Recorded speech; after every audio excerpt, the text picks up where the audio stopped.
ஒரு ஆட்டுக்கு பள்ளத்தாக்குன்றது மிகப்பெரிய ஒரு தீமை இடம்.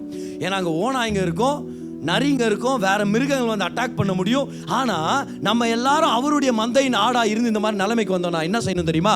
அடுத்த ஜனங்க யார் இருக்கிறாங்க இல்லைன்றதை பற்றி கவலை இல்லை. என் கர்த்தர் என்னோட இருக்கிறார், நான் அவரோட பேசக்கூடிய நேரம் இது. I will talk to him directly.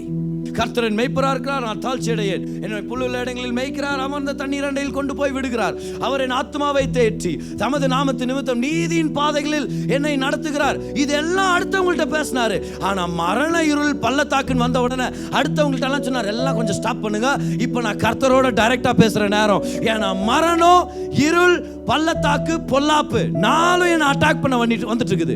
இப்போ நான் அடுத்தவங்க கிட்ட பேசுற நேரம் இல்ல, இது என் கர்த்தரிடத்திலே டைரக்டா பேசுற நேரம். ஏன்? ஏன்னா அவர் என்னோட தான் இருக்கிறார். நான் ஏன் கவலைப்படணும்? அவர் என்னோட இருக்கிறார்.